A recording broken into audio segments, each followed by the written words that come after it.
তোমাদের সকলকে স্বাগত জানাই টিনস বাডি অরুণিমা চ্যানেলে। ক্লাস 7 এর চ্যাপ্টার 8 এর পার্ট 8 নিয়ে আলোচনা করব। আজকের যে টপিক সেটা হলো মশা। এই অংশের মশার যে মাউথ পার্টগুলো সেগুলো নিয়ে আলোচনা করব। এই জায়গা থেকে মশার যে মাউথ পার্ট বা মুখের যে অংশগুলো আছে সেই জায়গা থেকে ছোট ছোট প্রশ্ন আসে এবং এই জায়গাটা কিন্তু ছবি আঁকতে হয়, তাই খুব ভালো করে বুঝে নাও। চলো শুরু করা যাক। প্রথমেই যদি ডিটেলস দেখি তাহলে দেখবো যে মশার এগুলো পুঞ্জাক্কির নিচে এই টাইপের একটা স্ট্রাকচার রয়েছে যেগুলোকে বলে হলো অ্যান্টেনা। এই যে এই রকম, আর এখান থেকে এরকম শুঙ্গ মতো আছে, এইটা হলো তাহলে অ্যান্টেনা। এই অ্যান্টেনা মুখের দুপাশে দুটো থাকে, এই একটা।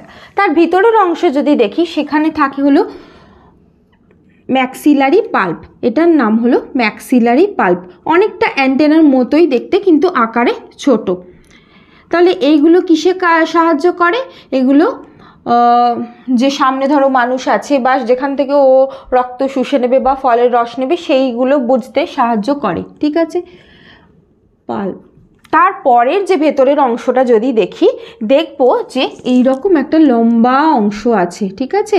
যেমন ধরো এই ছবিতে যেটা আমি এঁকেছি, এটা ধরো মশার মাথা, তারপর হলো থোরাক্স, তারপর হলো বডি। এই মাথার ওপর দিকে একটা অংশ থাকে, সেটাকে বলে প্রোবোসিস। দেখো এইরকম, এই প্রোবোসিস অংশটা দিয়েই মশা রক্ত চুষে নেয়, বা যেগুলো পুরুষ মশা সেগুলো ফলের রস চুষে নেয়। এই যে প্রোবোসিস, এটা 6টা অংশ দ্বারা গঠিত। তাহলে এই প্রোবোসিসের 6টি অংশ থাকে। 6টি অংশ কি কি বলছি। দুটো থাকে হলো ম্যাক্সিলা, দুটো থাকে হলো ম্যান্ডেবল, একটা থাকে হলো হাইপোফ্যারিংস, আর একটা থাকে হলো ল্যাব্রাম। এবার এই যে জিনিসগুলো, এই অংশগুলো 6খানা মিলে যাচ্ছে, গিয়ে তৈরি করছে প্রোবোসিস। এটার নিচে একটা যেটাকে বলে হলো নিচের একটা ঠোঁটের মতো অংশ আছে, সেটাকে বলে হলো লেবিয়াম। তাহলে এই জিনিসগুলোর নিচের দিকে একটা অংশ আছে যেটাকে বলে হলো লেবিয়াম। তাহলে যদি 6খানা অংশ কি প্রোবোসিসের বলে, তাহলে এইগুলো। এই প্রোবোসিসটা বায়োমাইক্রো ইলেকট্রোমেকানিক্যাল সিস্টেম দিয়ে এমনভাবেই তৈরি যাতে এরা যখন খাবার খায় বা রক্ত টেনে নেয় তখন কোনো রকম ব্যথা হয় না, সেই জন্যই প্রোবোসিসের এই গঠন। এবার যদি ছবিতে আসি, ডিটেলস ছবিতে আসি, তাহলে অ্যান্টেনা, তার নিচে হলো ম্যাক্সিলারি পাল্প, তার নিচে এই যে এইরকম একটা নলের মতো অংশ আছে যেটা হলো প্রোবোসিস, যেটা 6খানা অংশ দ্বারা গঠিত। এই 6খানা অংশের ভিতরে যদি আসি, প্রথমে দেখব যে এখান থেকে এখানে দেখা যায় হলো ম্যাক্সিলা, এরকম 2খানা অংশ হলো ম্যাক্সিলা। আচ্ছা বলে দিই, তোমাদের বইতে কিন্তু এইরকমভাবে ব্রাঞ্চ আউট হয়েছে দেখে মনে হবে, কিন্তু এগুলো আসলে একসাথেই রয়েছে। যেহেতু প্রত্যেকটা জিনিস একসাথে একটা নলের মধ্যে রয়েছে, ছবি এঁকে সেটাকে দেখাতে অসুবিধা হয় বা বোঝাতে অসুবিধা হয়, সেই কারণে এগুলোকে প্রত্যেকটাকে টেনে টেনে আলাদা করে ছবিটা দেখানো হয়েছে। কিন্তু সত্যিকারের গঠন যেটা, সেটা হলো এই রকম প্রোবোসিসের মধ্যে থাকে। আচ্ছা, তাহলে এর ভিতরে এরকম একটা নলের মতো অংশ আছে, যার প্রথম দিকে যেটা হলো ওপর দিক থেকে বার হচ্ছে সেটা হলো ম্যাক্সিলা। ম্যাক্সিলা অংশটা কি? ম্যাক্সিলা অংশর এন্ডটা যদি দেখি, ধারের অংশটা যদি দেখি, তাহলে এটা অনেকটা ছুরির মতো। তাহলে এই রকম ছুরি টাইপের, এইরকম টাইপের স্ট্রাকচার, এরকম অনেক কাটা কাটা থাকে।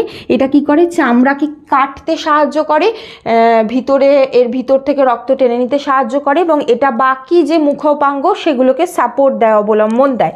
তার নিচে রয়েছে হলো ম্যান্ডেবলগুলোও অনেকটাই ম্যাক্সিলার মতো দেখতে, কিন্তু এটা শেষের যে গঠন সেটা অনেকটা ছুরির মতো, এরকম শার্প এন্ড আছে যেটা চামড়াকে ভেদ করে ভিতরে ঢুকতে প্রবেশ করে। তাহলে ম্যাক্সিলা হলো চামড়াটাকে কেটে ভেতরে প্রবেশ করে, আর এখানে ম্যান্ডেবল হলো চামড়াকে ছিদ্র করে ভেতরে প্রবেশ করে। তার নিচে আছে হলো হাইপোফ্যারিংস অংশ। এখান থেকে যদি দেখি তাহলে এখান থেকে আরও একটা অংশ পাবো, সেটা হলো হাইপোফ্যারিংস।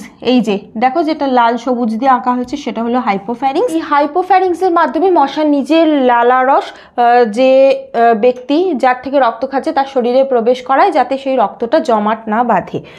আর তারপর যে প্রধান যে নলের মতো অংশ যেটা দিয়ে ও রক্তকে টেনে নেয়, সেইটা হলো ল্যাব্রাম। ল্যাব্রাম কি করছে? রক্ত টেনে নিতে সাহায্য করছে। এটার মাধ্যমে ও রক্তকে যে ব্যক্তির শরীরে মশা বসেছে তার শরীর থেকে টেনে নেয়। আচ্ছা, এর এটার নিচে এই সমস্ত জিনিসগুলোকে, ছখানা জিনিসকেই যে পিছন দিকে যে হোল্ড করছে বা একটা সাপোর্টের মতো অংশ আছে, সেটা হলো লেবিয়াম। এই লেবিয়াম অংশের কাজ হলো বাকি অংশগুলোকে ঢেকে রাখছে, আর যখন এই রক্ত খাচ্ছে, এই মশাটা রক্ত খাচ্ছে, তখন এই লেবিয়াম অংশটা উপর দিকে উঠে যায় এবং বাকি যে অংশগুলোকে কাজ করতে সাহায্য করে। মানে এই লেবিয়ামটা এরকম আছে তো, ধরো যখন ও মশা রক্ত খাচ্ছে তখন এই লেবিয়ামটা পিছন দিকে উঠে যাচ্ছে, তার ফলে ম্যাক্সিলা, ম্যান্ডেবল, হাইপোফ্যারিংস এই সমস্তগুলো যে যার নিজের কাজ করছে। এই প্রোবোসিসের কথায় বলে রাখি, এই যে প্রোবোসিস অংশটা, এটা স্ত্রী মশার ক্ষেত্রে খুব তীক্ষ্ণ হয়, যেটা ও মানে রক্ত টেনে নিতে সাহায্য করে, কিন্তু পুরুষ মশার ক্ষেত্রে এটা ভোঁতা হয়। সেই কারণে সে সাধারণত কি করে, যে মানুষের শরীর থেকে রক্ত খায় না বা জীবজন্তুর শরীর থেকে নেয় না, তখন সে ফলের রস, ফুল থেকে রস এগুলোকে টেনে নেয়। এইবার যখন এই মশা হাইপোফ্যারিংসের মাধ্যমে ওর লালা রসটাকে মানুষের শরীরে প্রবেশ করাচ্ছে, তখন কি হচ্ছে, তার অজান্তেই মানুষের শরীরে বিভিন্ন রকম রোগ সঞ্চারিত হয়ে যাচ্ছে। সেই হাইপোফ্যারিংসের মাধ্যমে যে রোগগুলো ছড়িয়ে পড়ছে, লালা রসের মাধ্যমে রোগগুলো ছড়িয়ে পড়ে, সেগুলো হলো তোমার ম্যালেরিয়া, এনকেফ্যালাইটিস, চিকনগুনিয়া, ডেঙ্গু, এই সমস্তগুলো। এবার আসি মশার প্রকারভেদে। মশার মধ্যে 3 প্রকার হয়, অ্যানোফিলিস, কিউলেক্স আর এডিস। এই 3টে মশা, এই 3 প্রকারের মশা 3 প্রকারের রোগ ছড়িয়ে দেয়। সেটা আমরা ছকের মাধ্যমে দেখে নেবো যে কোন মশা কি জাতীয় রোগ ছড়াচ্ছে, এবং তার সাথে সাথে বাইরে থেকে দেখে আমরা কিভাবে বুঝবো যে কোন মশাটা অ্যানোফিলিস, কোনটা কিউলেক্স এবং কোনটা এডিস। এই যে মশার প্রকারভেদগুলো পড়লাম, তাহলে কিভাবে বুঝবো যে কোন মশাটা, যে মশাটা ধরো আশেপাশে আমাদের দেখতে পাচ্ছি, সেটা কি জাতীয় মশা? বেশ কিছু বৈশিষ্ট্য আছে, চলো সেগুলো দেখে নিই। প্রথমটা হলো অ্যানোফিলিস মশার বেশ কিছু বৈশিষ্ট্য আছে। প্রথমটা হলো এদের ডানায় কালো ছোপ থাকে, শরীরে কিন্তু নয়, শুধুমাত্র ডানাতেই কালো ছোপ থাকে। এরা যখন ধরো বসে, ধরো এরকম চামড়ার ওপর বসলো বা কোনো সমতলে বসলো, তখন সেই সমতলের সাথে সূক্ষ্ম কোণে বসে। মানে এটা যদি সমতল হয় তাহলে ওরা এই রকম অ্যাঙ্গেলে বসবে, মশাটা এরকমভাবে বসবে, ঠিক আছে? তাহলে এটা হলো সূক্ষ্ম কোণে ও বসছে। এই জাতীয় মশা যখন ওড়ে তখন শব্দ হয়। এরা পরিষ্কার জলে ডিম পাড়ে, তার সাথে সাথে এরা সন্ধ্যার সময় বাইরে বার হয়। তাহলে এই জাতীয় মশাগুলো কোন রোগ ছড়ায়? সেটা হলো ম্যালেরিয়া ছড়ায়। তাহলে অ্যানোফিলিস মশা ম্যালেরিয়ার জন্য দায়ী। কিভাবে বুঝবো? এর যে প্রধান বৈশিষ্ট্য সেগুলো হলো পরিষ্কার জলে ডিম পাড়ছে, সন্ধ্যার সময় যে মশা বার হচ্ছে সেটাই সাধারণত অ্যানোফিলিস মশার ডানায় কালো ছোপ দেখা যাচ্ছে। তারপরে যে প্রকারভেদ সেটা হলো কিউলেক্স। কিউলেক্সের যে প্রধান বৈশিষ্ট্য সেগুলো হলো এদের ডানায় কোনো ছোপ নেই। এরা যখন সমতলের সাথে বসে তখন সমতলের সাথে সমান্তরালে বসে। এটা যদি সমতল হয় তাহলে ওরা এইভাবে বসে। ধরো মশাটা এইরকমভাবে বসে আছে, এখানে ডানা আর এটা এইরকমভাবে বসছে। এদের ওড়ার সময় কোনো ডানায় শব্দ হচ্ছে না। এরা নোংরা জলে ডিম পাড়ে, এরা রাত্রিবেলা বার হয়। এদের দ্বারা সাধারণত যে রোগগুলো হয় সেটা হলো গোদ, এনকেফ্যালাইটিস। এগুলো গোদের অন্য একটা নাম হলো ফাইলেরিয়া। তাহলে গোদ হতে পারে, এনকেফ্যালাইটিস হতে পারে, এগুলো হতে পারে। আর লাস্ট যে মশার প্রকারভেদ সেটা হলো এডিস, যেটার জন্য ডেঙ্গু হয়। বর্তমানে জানো যে ডেঙ্গু কতটা ছড়িয়ে পড়ছিল। তাহলে এই মশাগুলো চিনবে কিভাবে? এই মশাগুলোকে দেখে বোঝা যায়। এই মশাগুলোর গোটা গায়ে একটা ডোরা ডোরা দাগ থাকে, পেটেও থাকে, ডানাতেও থাকে। তার সাথে সাথে এরা সমতলের সাথে সমান্তরালে বসে, এই মশাটারই মতো। এদের ডানায় কোনো রকম শব্দ হচ্ছে না, এরা পরিষ্কার জলে ডিম পাড়ছে, এরা দিনের বেলা বাইরে বার হয়। তাহলে এরা করছে ডেঙ্গু, চিকুনগুনিয়া, এগুলো। তাহলে যদি পার্থক্য লিখতে দিতে পারে, যদি 3টের মধ্যেই পার্থক্য লিখতে দেয়, একটা সবচেয়ে বেশি যেটা হচ্ছে সেটা হলো কখন বার হয়। এরা সন্ধ্যায় বার হয়, এরা রাত্রিবেলা বার হয়, এরা দিনের বেলা বার হয়। এবার যদি আর তার সাথে সাথে ধরো এই যে ডানায় কালো ছোপ থাকে, এখানে ডানায় ছোপ নেই, এদের পেটে এবং পায়ে ডোরা ডোরা দাগ থাকছে। এগুলো হলো মানে 3টের মধ্যেই পার্থক্য লিখতে দিলে। আর যদি এই দুটো দেয় অ্যানোফিলিস কিউলেক্সের মধ্যে, তাহলে কি লিখবে? এরা পরিষ্কার জলে ডিম পাড়ে, এরা নোংরা জলে ডিম পাড়ে, এরা সন্ধ্যায় বার হয়, এরা রাত্রিবেলা বার হয়। এরকমভাবে পার্থক্য লিখতে পারো। এটা এর সাথে এর পার্থক্যে ধরো এরা রাত্রিবেলা বার হয়, এরা দিনের বেলা বার হয়।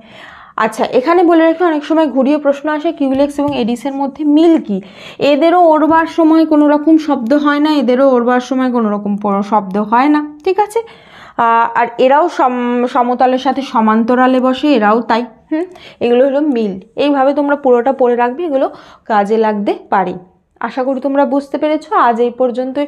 পরের পর্বে আমি মাছি নিয়ে আলোচনা করব, কারণ মশা, মাছি এই অংশটুকু আগে কমপ্লিট করানো নেই, সেই জন্য এই অংশটা আমি কমপ্লিট করিয়ে দিচ্ছি। কোনো প্রশ্ন থাকলে কমেন্ট করো, আর তোমরা এই ভিডিওটাকে লাইক করো, শেয়ার করে দিও, আর সাবস্ক্রাইব করো। Thank you.